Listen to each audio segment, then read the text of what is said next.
page 6a, and we've been learning. I guess you could say these are not the simplest Gemaras, because there's a lot of discussion about the, these measurements, especially with regard to the Geffen, how exactly to calculate, what exactly the Gemara means when it says to calculate the the grapes. Again, the Gemara goes through all of the 7 species and tells us that they're teaching us certain laws in halacha. And what the Gemara's goal by saying that, what's the objective of the Gemara bringing this, is to reconcile, to find some way of reconciling the fact that we have another place where it says that it's all oral tradition, and here we're saying that it is written in the Torah, all of these 7 species that teach us laws regarding these details of the measurements of the Torah. So are the measurements of the Torah written in the Torah, so to speak, by mentioning them with the 7 species? Or are they a halacha l'maisha misinai, a tradition? That's basically what the Gemara is getting at. So what are these laws? So we've already learned about the laws of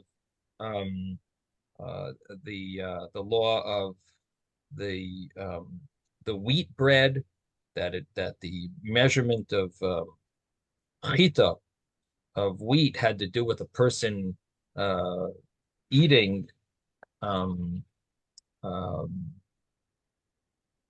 the amount of time that it would take him to eat a half a loaf of wheat bread while he's reclining and eating it with a lifton, with some type of dip.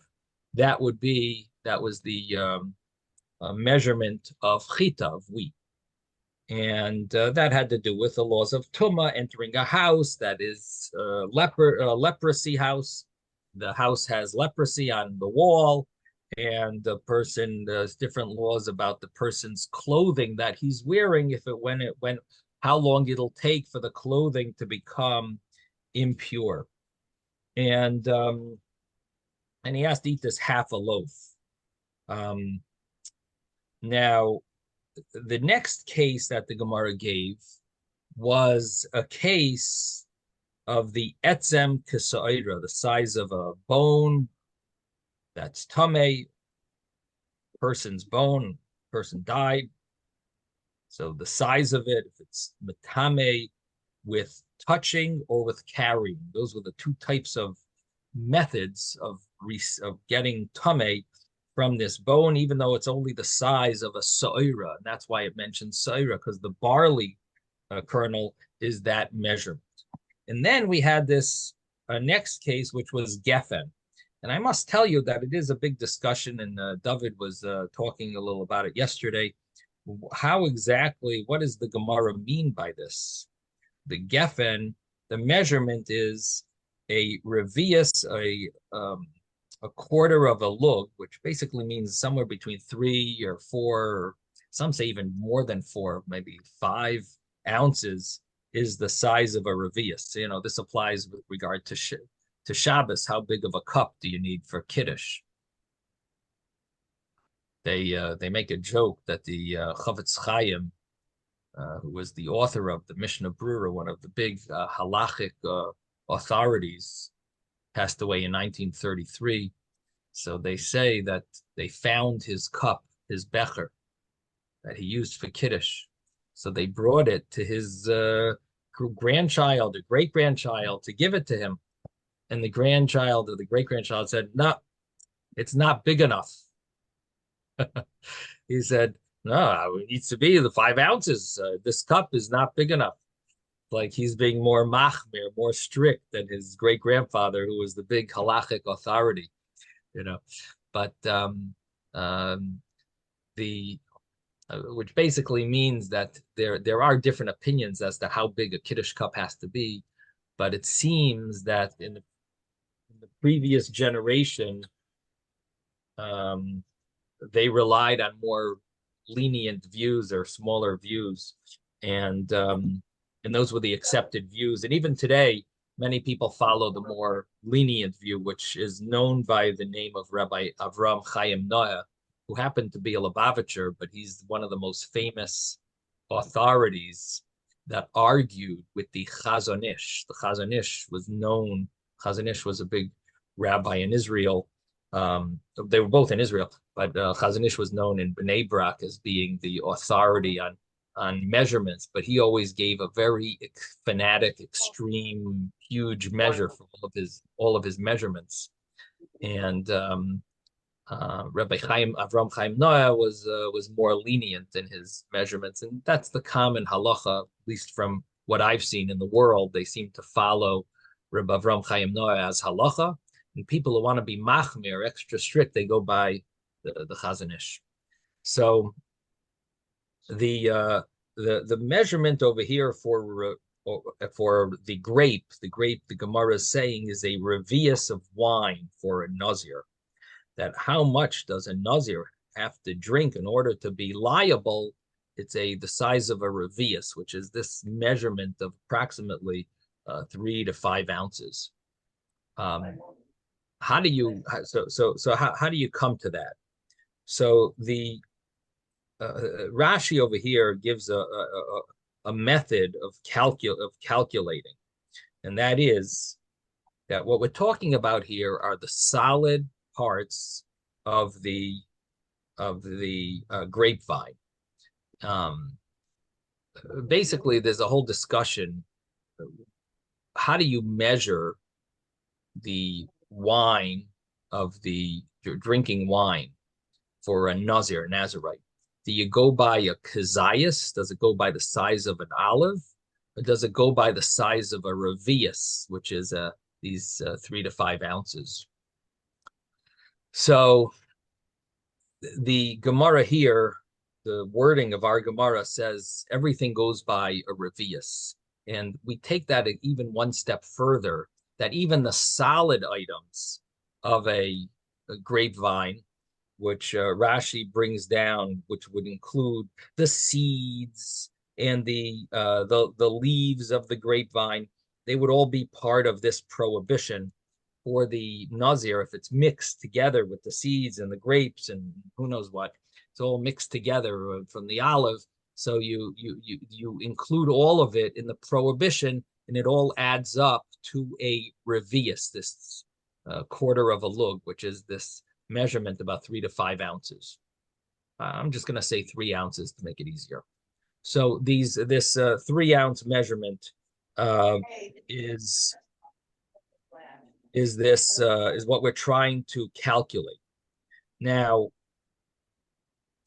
the way to calculate it is what you do is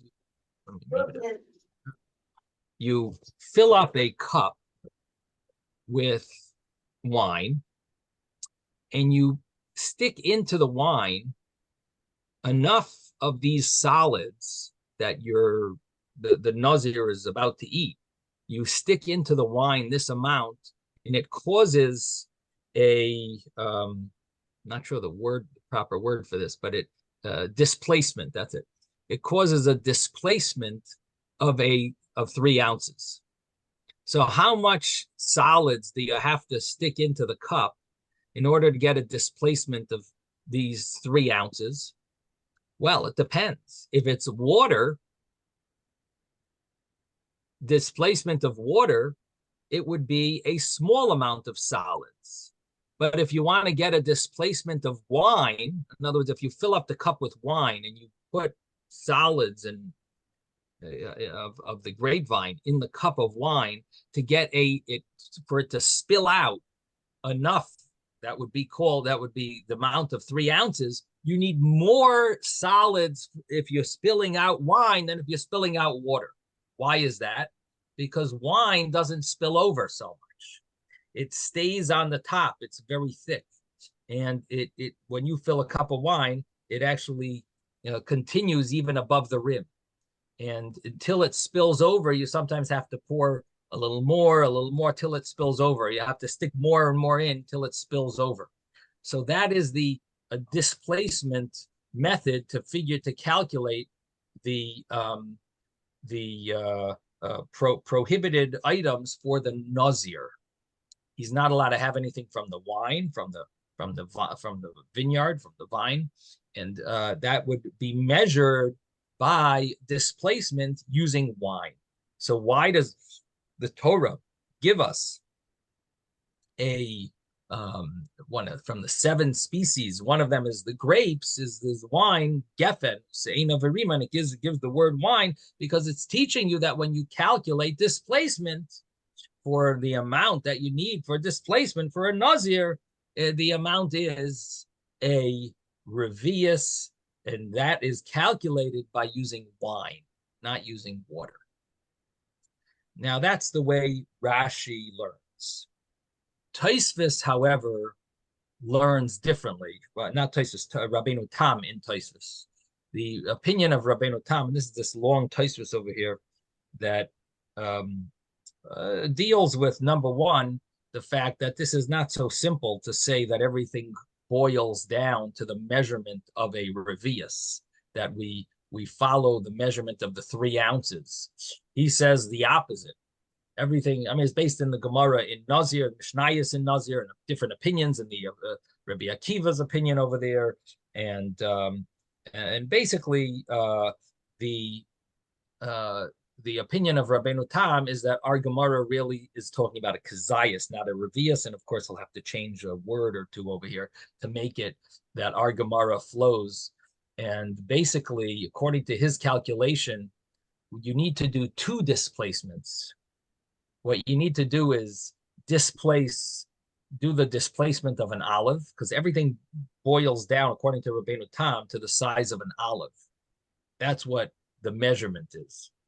That's what the liable person is liable for, eating the size of an olive, and the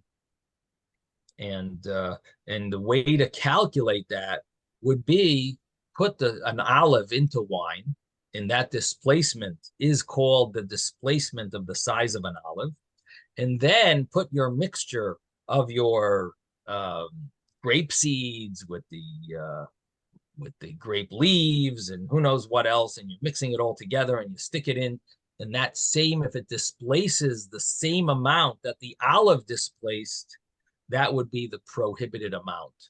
And how much is that? And how do you calculate that? You displace, all the displacements have to be done with wine and not with water.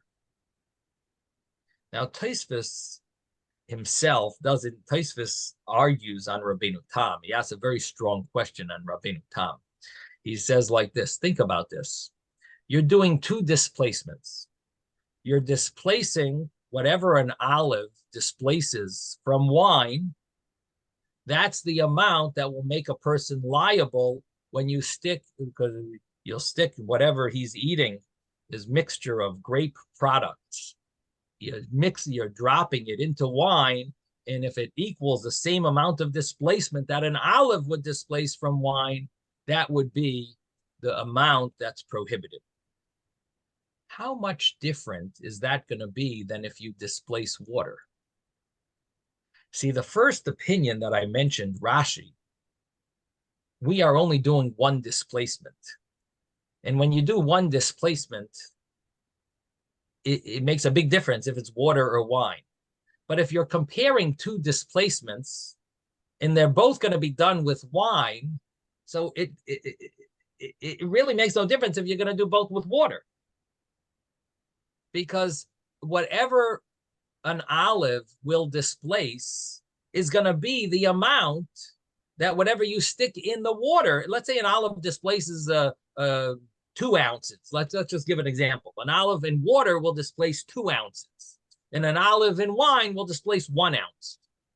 Now, when you stick this mixture into the wine, if it displaces, you stick this mixture into water, it's going to basically be the same when you stick the olive into water, or if you stick both of them into wine. They're both going to displace the same thing. When you displace this certain measurement of, let's say you're sticking them both into water. So the olive is displacing 2 ounces of water. Now, when you stick your mixture of grape products into the water, it's going to be exactly the same amount that's going to cause a displacement of 2 ounces is going to be if you stick an olive into wine and you stick the same amount into wine. It's going to displace the same amount.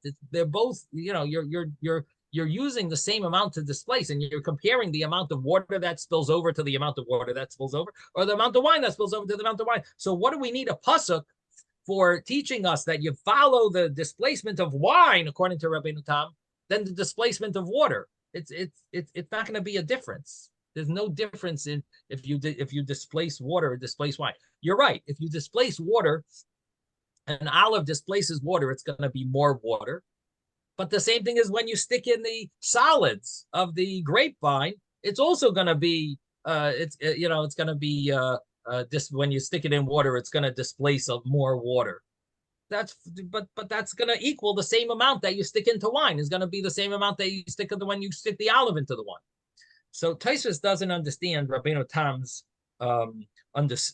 explanation of our Gemara, but we have Rashi's interpretation, which basically gives us this understanding that the point of the grapes is about this displacement of sticking these grape products and creating till the measurement of a revius of this 3 ounce measurement that we're trying to get, that however much you displace in wine versus in water. That fits very well because there is a difference if you use water or wine for your calculation of displacement of 3 ounces. Yes, Mordechai.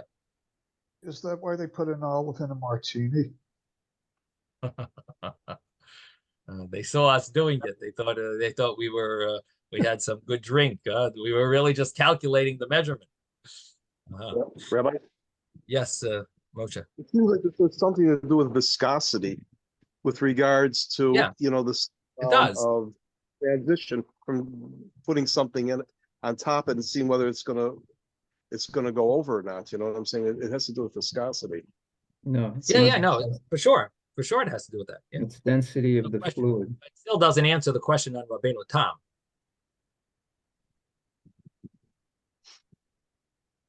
Density of the fluid, not the viscosity.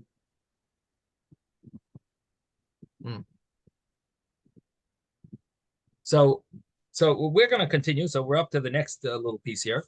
And the next case was the Te'ena. So actually, let me read this inside. So we're up to here. Geffen K'dei Revius Yayin L'Noseh. The reason why the Torah gives us the case of Geffen is because of a Revius where 6 lines from the top of the page. The reason why the Torah mentions Geffen, the grape, the wine, it really uses the word wine, is in order to give us the measurement of a revius of wine, of this 3 ounces of wine for the Nazir, which you need to use a displacement method. And that displacement method is measured by according to the way Rashi is learning, is by displacement of wine when you stick all these mixture of grape products into the wine, and it displaces the 3 ounces. And once it reaches that amount of displacement, that's the amount that a Nazir would get lashes if they ate that amount. Okay, then comes the next case, is Te'ena Kegreguris. The amount is that Lohitza Shabbos, that it says Te'ena. Te'ena means a fig. And so the teaching of this law that the Torah is teaching us, the reason it mentions the fig that Eretz Yisrael is blessed with, is that it regards a halacha, that the size of carrying on Shabbos is the size of a gregaris. What's a gregaris? A gregaris is a dried fig. So that's the size. That's the amount. Ditnan, as it says. And this applies to all foods. That, in other words, it's measuring the amount of foods when you would carry foods on Shabbos. So the amount is always the size of a gregaris. It says nan kol kli bale batim. I'm sorry. Remind. I'm sorry, it doesn't say remind. The case of the pomegranate there, it gives an explanation. It gives a mission that for the pomegranate non, because we learned in a Mishnah, this is a Mishnah in Tractate Kalim, kol bale batim shiuran kirimain. All kol kli bali batim, all vessels of balabatim, the measurement of the vessel that it has a hole, it would become tahar, pure, even if it was impure. But if it gets a hole, then it basically is unusable, or discarded. I'm sorry, discarded. And if so, it would become tahor. Now, how big of a hole? So it says, kol kli balibatim shiurin kirimayim. So the size of a hole if it's a vessel by a regular balabas, he's not a manufacturer of vessels that sells vessels. He's just a regular householder. So his measurement of a vessel would be like the size of a remine, a pomegranate. And if it has less than that size, it's still going to be tameh. It's still going to be impure. And or it can receive tumah, I should say. Let's say it's not impure, it's pure. But let's say if someone touches it, will it become impure? So if it has the size of a pomegranate, it no longer is makabel tumah. It will not receive tumah because if it has that size of a hole, it's unusable.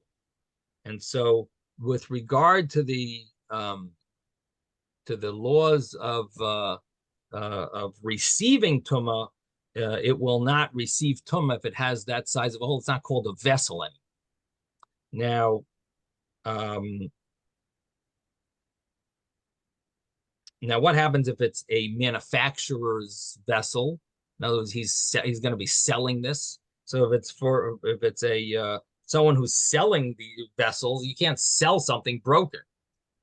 No, they like to try to sell things that are damaged and charge you something, but the official rule is that it's not something you could sell. It's a broken item.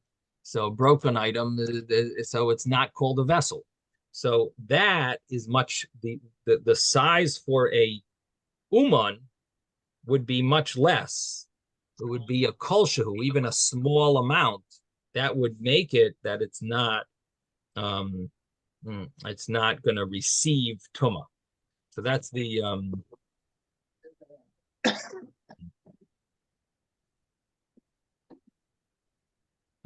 that would be the measurement for it. But anyway, so we are using the Torah picks the case that tells us that Remain is one of the items that Eretz Yisrael, one of the fruits that Eretz Yisrael is blessed with, is telling us a halacha that the size of the Remain, the pomegranate, is of major importance in halacha regarding the laws of purity and impurity.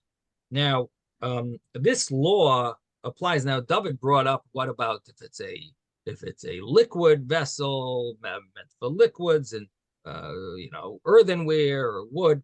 So in truth, this Gemara, this law applies to wooden vessels, and as a blanket statement. This is all the wooden vessels. This is a law that would apply to them.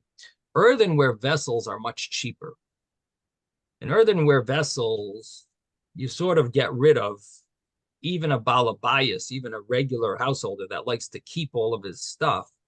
And even though it's a little broken, he'll use it for other things.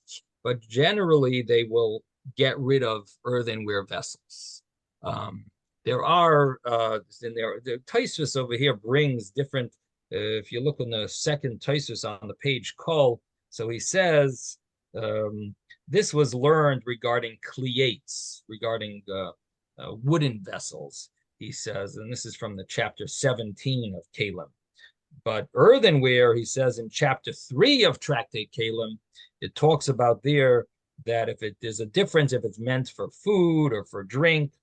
And for drink, it goes by a different calculation. If it's a liquid, if it's to whole liquids, the measurement is that if you stick this vessel into another vessel and it would receive, the hole is big enough that it will, if there's another vessel and this was immersed into another vessel that has liquid and the liquid goes into this vessel, so that would be enough to make it that it's tahor, it's pure, it's not going to receive tuma because it's too big of a hole. But what happens if it will just trickle out? It drips liquids, but it won't receive. In other words, it's not big enough that the liquid in another vessel is going to go into it, but it does trickle out some liquids. Then we assume that the balabas, the owner, is going to use it, and even though he doesn't want stuff to drip out, but what he will do is he will put a shard under this vessel where the hole is, and this way he'll catch anything that spills out. So you have to understand that in the olden days they didn't have Home Depots and all these other stores, and they definitely didn't have Amazon, and so they made use of everything that even things that were a little broken they used, and even though it was earthenware, which is even less of a value than wood, but they would these are the calculations for that would be for a liquid vessel. A solid vessel would be based on a hole that's the size of an olive. That would be the size that would be considered not too big of a hole that people would discard, and it won't be makabel tuma, won't be recipient of tuma. And then Tosfos brings a different Gemara in Shabbos that actually says, and the way Tosfos reconciles it is that there is talking about earthenware, and the law of the pomegranate applies, and that applies if you specifically designated your earthenware vessel for pomegranates, then the measurement of a hole would be the size of a pomegranate. As long as the pomegranate won't fall through the hole, and you designated this utensil for pomegranates as earthenware, so then the measurement would be a pomegranate, similar to our Gemara. But anyway, bottom line is that there are different vessels, different types of vessels, and our Gemara is telling us this blanket rule about the size of a pomegranate. That blanket rule would apply to a regular individual, not a person who's in the business of selling vessels, but a regular individual. We're calling a balabayas, a householder, and for him, the measurement of a wooden vessel that would now be it would be a vessel that you would discard, would be if it has a hole the size of a remine of pomegranate. Tosfos in the next Tosfos also deals with another contradiction where it talks about a pomegranate that has is a branch that has 3 pomegranates on it that can fall through the hole.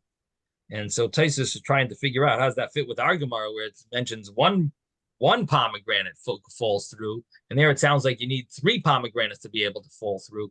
And Tosfos reconciles that by saying that it doesn't mean 3 at one time have to fall through, which would be a very large hole. It means that it needs to be a little bigger than just 1 pomegranate size, that when you have a branch that has 3 pomegranates on it, they could fall through this hole. And that's what our Gemara basically means. It's not exactly the size of a pomegranate. It's a little bigger than the size of a pomegranate, but it would be able to handle a pomegranate that's attached to a branch that would be able to fall through together with the other 2 pomegranates on the branch. They would all be able to fall through this one hole, the hole, which is basically the size of a pomegranate, but a little larger. And then Tosfos comes up with an alternative way of reconciling that, and that is that what size pomegranate are we talking about? And that's what the Gemara there is saying about a branch that has 3 pomegranates. And Taisus is saying, and I don't know how science would say about this, but Taisus is telling us that when you have a pomegranate, when you have a branch that has 3 pomegranates, those are medium-size pomegranates. When you have a pomegranate, when you have a branch that has 1 pomegranate, that's going to be a very large pomegranate, and that's not the one we measure with. We measure with a medium-sized pomegranate, one that would be grow on a branch that has 3. Now, a branch that has 4 pomegranates on it would be very small pomegranates, and those also we don't measure with. We need a branch that has 3 pomegranates, and that's what you measure with. But the actual amount that has to the whole is the size of 1 pomegranate. But what type of pomegranate? A pomegranate that grew on a branch that had 3 pomegranates. So anyway, that's the law of pomegranate with regard to the law of Tumah in Tahara. And then comes the Gemara then says, Eretz Zeis Shemen, and Zeis Shemen is olives that make oil, a land of Zeis Shemen olive oil. And the Gemara says, what is we learn from the olive? Eretz Shakol Shiyureho Tezeisim, a land that all of the measurements of it are like our olives. And the Gemara says, what do you mean all? Kol Shiyureho Salkadaita? You mean all of them? That's Ha'ikahani Diamrinan. There are those that we mentioned that are different measurements, not Ela Ema Sheroiv Shiyureho Tezeisim, that it's a say that a land that the majority of its measurements are the size of an olive, and that applies in many cases, and we've seen that applicable as well to many laws of brachas and so on. That the kazayas, the measurement of a kazayas, is the most popular measurement, the size of an olive, and of course. Rashi brings a few examples. Tumas Meis, he says, the size of a dead body. That's matame. The flesh is the size of a zayas. Nevela, which is a carcass of an animal. The isser of chelev, certain fats in the meat. Of course the fat that we have when you buy a piece of meat is not what we're talking about, but there are certain fats that they have to cut out in the slaughterhouse. Those fats are biblically prohibited, but the serious consequences if someone were to eat that. So the size that a person would get that punishment would be the size of a kizayas, of a olive. And the same thing would be dam, if a person would drink blood. And blood is also prohibited in the Torah, to drink blood, and that would be the size of an olive. And the pigol and noiser, these have to do with tummy. These have to do with the laws of Beis Hamikdash korbanos, that when someone has in mind that they're going to eat the korban, the sacrifice, after the time that it's allowed is called pigol. And noiser is when you do eat it after the time it's allowed. Pigol means you have the wrong intention. Noiser is when you actually do it. And you leave it after its time, and a person who eats it after that eats a kazayas, is liable. The same thing would be tameh, that if a person is tameh, is impure, and he eats meat from a korban, he's also liable. How much meat does he have to eat? Also the size of a kazayas. In the last case that Rashi brings is gid hanasha, which is the sciatic nerve. That is also the measurement of a kazayas. And then comes Eretz Zavas Cholov. I'm sorry, Eretz Zeis Shemen Udvash. So the last word in the pasuk is dvash, which dvash means sweet. We translate it as honey, and the it's referring to the dates that are very sweet. So Eretz Zeis Shemen Udvash. So what is the measurement of a date? It's Kaiseves Hagasa B'Yom Kippurim. It's regarding the large Kaiseves, the large date on Yom Kippur, the measurement of the prohibition of eating on Yom Kippur, which you would think would be a kazayas, the size of an olive. No, it's the size of a kaiseves, a large date. And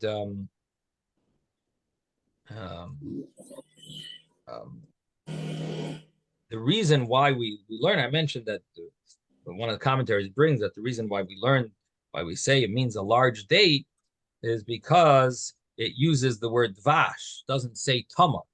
It says dvash. So that was a hint that they're supposed to, it's not just the typical measurement, but of a date, but it's actually a large amount, the larger amount, which would mean a larger one that gives a lot of honey, gives more honey. So so that's the measurement for Yom Kippur. And Rashi mentions that on Yom Kippur it doesn't say don't eat. It says you should have inui, pain. So the understanding is that the amount of a date would take away a person's pain, and therefore, if you ate that amount, you wouldn't be if you ate that amount, that would be considered that it's meyasev daite, takes him away from the pain of Yom Kippur. So you would be transgressing that prohibition with that measurement. That's the measurement. So the Gemara says, so we're trying to reconcile this. Are these laws, are these measurements biblical, or are they a tradition given to Moses at Sinai? So the Gemara said, Alma da'araisa ninu, we see that they are biblical. They're not a tradition just given orally.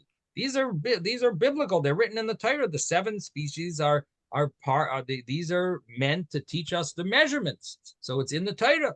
So the Gemara says, "V'tizbara." You really think that they're written in the Torah? Shiurin miksivi. Does it say measurements?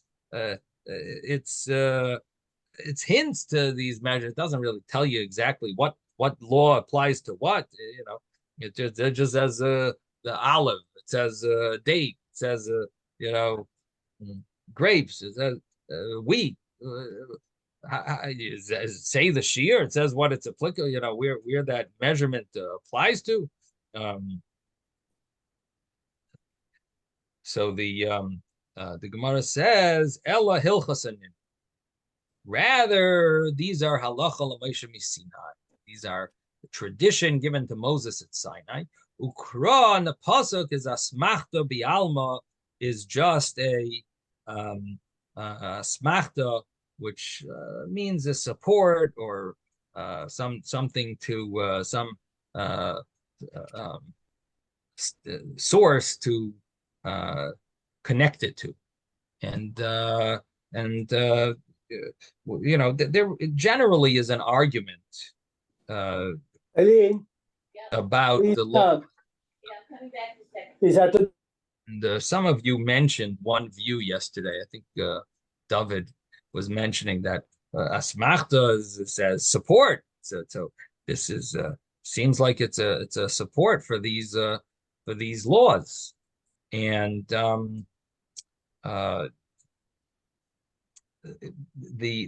opinion that says that is arguing on the Rambam. The Rambam says that the rabbis wanted to find a way to connect, to show a hint, a reminder of the laws of the Torah, so they would do things and connect it to a pasuk and say, this pasuk is sort of like a hint. It hints to this idea. And the understanding of the way, at least the commentaries understand the Rambam, is that Hashem didn't have in mind that this pasuk is to teach you this law. But the rabbis saw the pasuk and said, this is a good connection and it's a good reminder for that law. So the rabbis were soymachet on that pasuk. They connected it to that pasuk and used that pasuk as a source of reminding them about this law, or how to make the law. They made a decree, a rabbinic decree. They remind that this was a hint to how that they connected it to the pasuk of making to make this decree similar to, we see a similar idea in the pasuk. Now, does that mean that Hashem sort of wanted them to do it that way, or was it just that they found that pasuk and they decided to do it that way? So the Ritva argues on the Rambam, and he says, how could you say such a thing? It's like apikorsis. This is like heresy. Hashem didn't have that in mind that they would do. Of course, the whole idea of asmachta is Hashem allowed the rabbis to connect it to that. Hashem hinted it there, and the rabbis are using that. That's the basis of the law. It's right. It's there in the Torah. And Hashem had it in mind when he wrote the Torah that is the when he dictated the Torah, that was the meaning of that of that word, was because so the Ritva argues on the Rambam.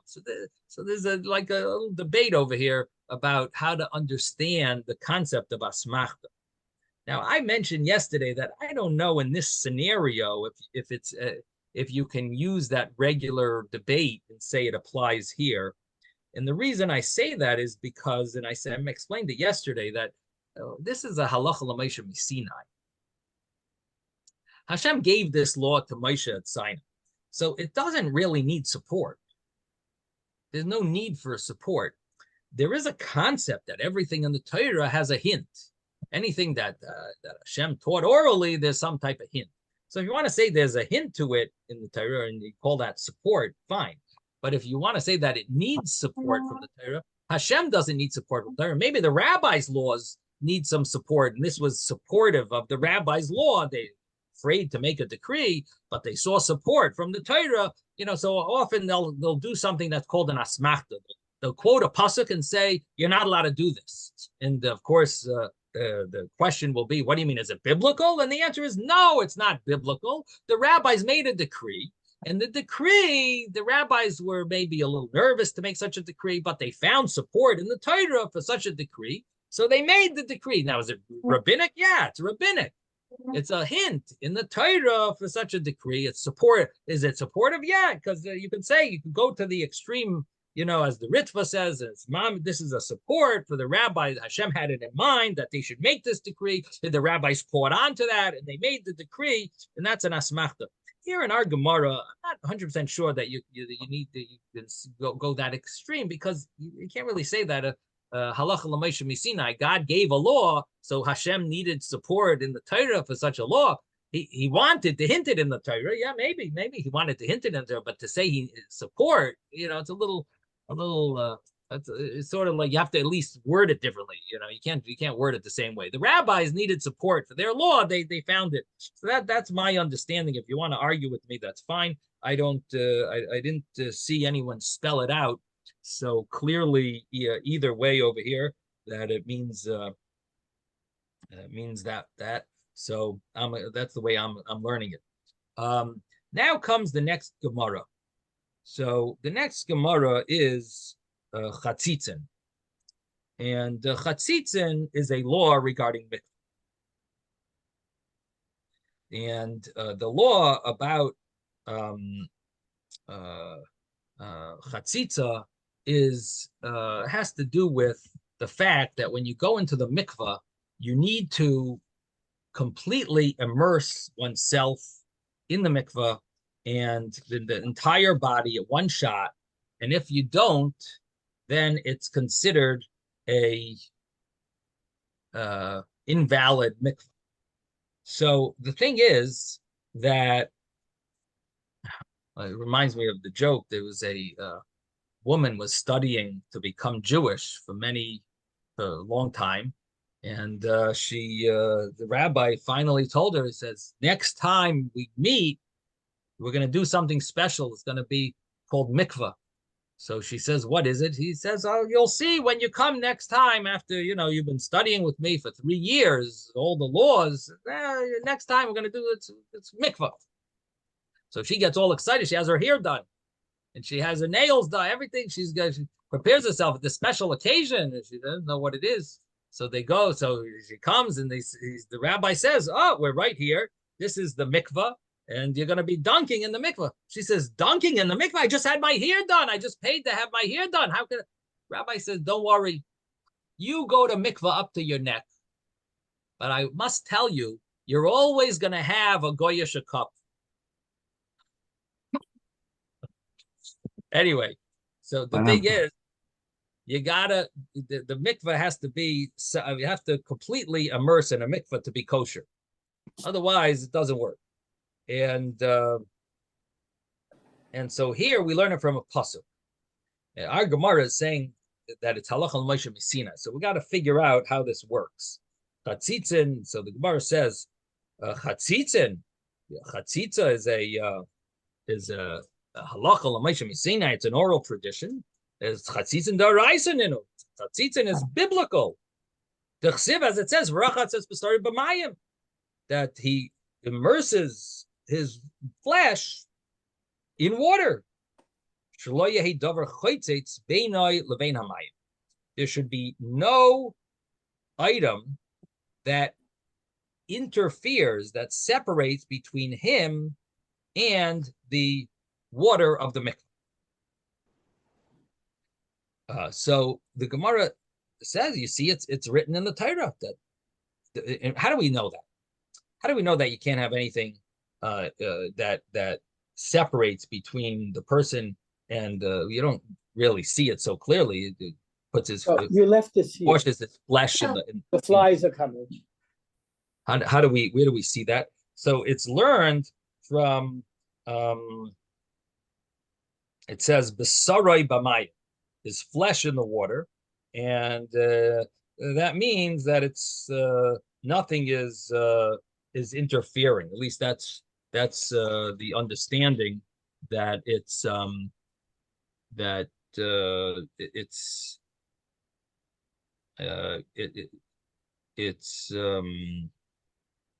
Sarei B'mayim is it means that it's flesh and water, nothing else. So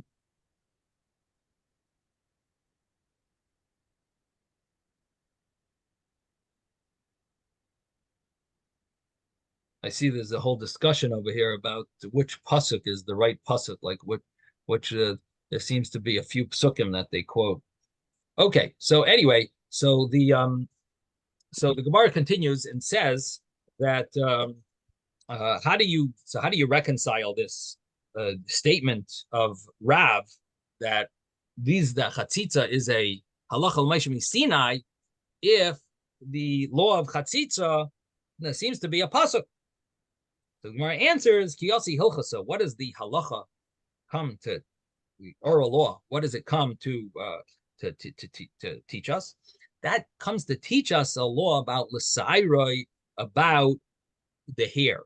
That hair, if there's a separation from the hair, that could ruin the mikvah. It could invalidate the mikvah.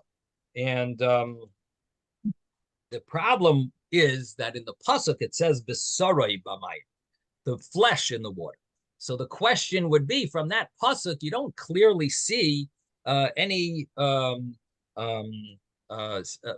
rule about the hair touching. That means the flesh has to touch the water. So the halacha l'moshe Sinai is teaching us a law about that the hair can't have anything that could invalidate the mikvah. K'de Rabba bar Chana, like Rabba bar Chana said, Nima achas kshura, if you have a single hair that is knotted, in the way it's knotted means that you make a knot in that hair itself. That means that it's causing that the water doesn't go into all parts of the hair, that hair, because it's knotted against itself. So that would be a problem. It interposes between the hair and the water because there's the knot. The knot blocks out the water.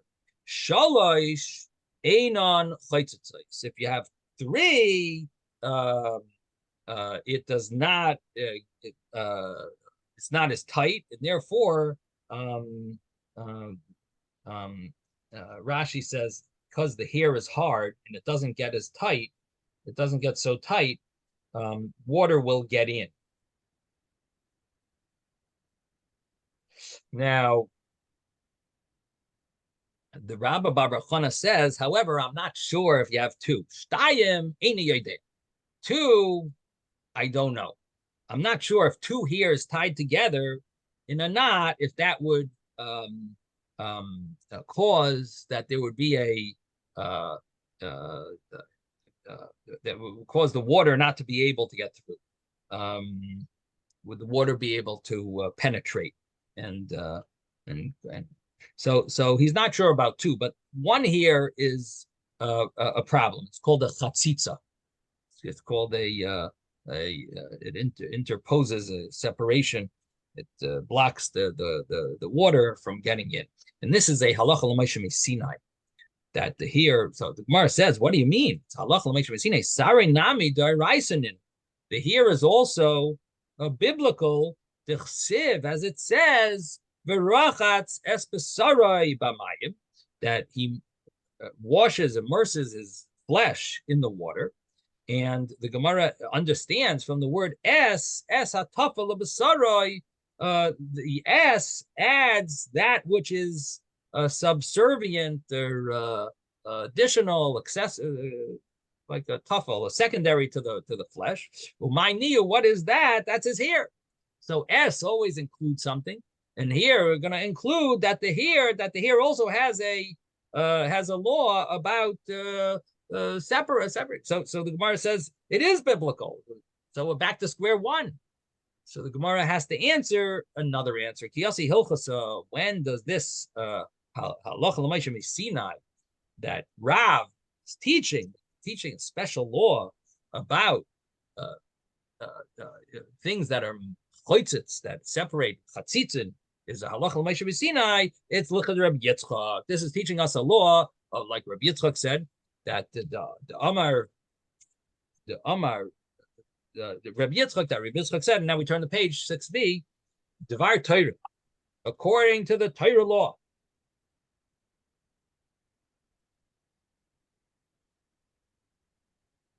Which we're translating means, Rashi, at the top Rashi says, it means halacha l'maishem Sinai.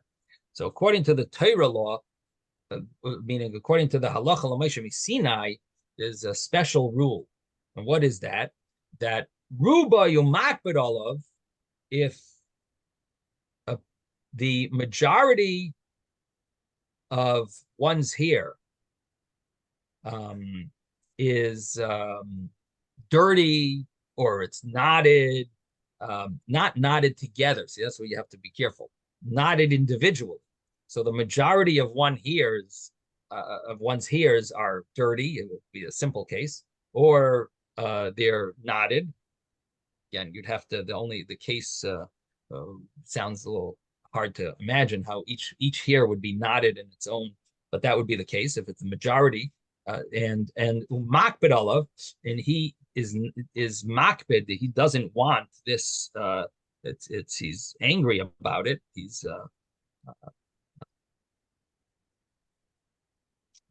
doesn't want the dirt. Particular. Thank you, David. It's particular about it. So then it's choitzitz. That invalidates the mikvah because it's a separation. It's a majority of his hair. And if he's not makbid on, he's not particular about it. So the thing is, it doesn't cause there to be. It's not considered a separation. And the reason is he's not makbid. So it's like his body. He's not particular about it. So it's like his body. He's not going to take it off. and it's basically nullified to him. It's part of his body. That's who he is. And so she's not makbid on it. It's not particular. It doesn't cause a separation. The gazru, and they made a decree al rubai she'enai makbid, on the majority. If it's the majority is being covered, is blocked from the water, that he's not makbid, she'enai makbid, mishum rubai hamakbid, because of the majority, that if it's majority and he is particular about it, they made a decree, even if he's not particular about it, because it's covering the majority, rabbis made a decree and said that also is considered a chatzitza. So in other words, this is a rabbinic decree that's very similar to the biblical case, because the biblical case is majority that is separating between the water, and the majority of us here, and he's makbid. That's a biblical case. So in other words, halacha l'maisha, the tradition from Moses at Sinai, that prohibits that. In this rabbinical case is very similar, because its majority is blocked from the water, but he's not particular about it. So it's a little different, but it's very similar. So therefore they made a decree, and they were geyser al rubai she'enai makbid mishum rubai hamakbid. They decreed about the majority that he's not particular about, because of the majority that he is particular about. To be al miyutai hamakbid, they also made a decree that if it's on only a minority of us here, but he's particular about it, they made a decree that that's similar to majority that he's makbid about, that he's particular about, if it's the majority of us here.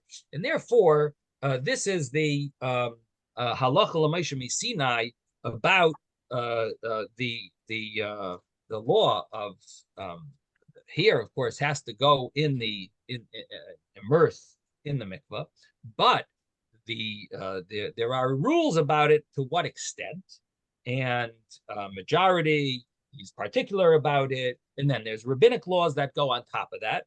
And this is basically how we're understanding the halacha l'maisha misinai, that is being adding a halacha to this law of mikvah, which of course we're going to have to talk about more, Mitzvah Hashem, tomorrow. Zay gesund, everyone. Have a wonderful day. Thank you, Thank you, Rabbi. Rabbi. Thank you. Thank you, Rabbi. Right. Oh. Thank you all.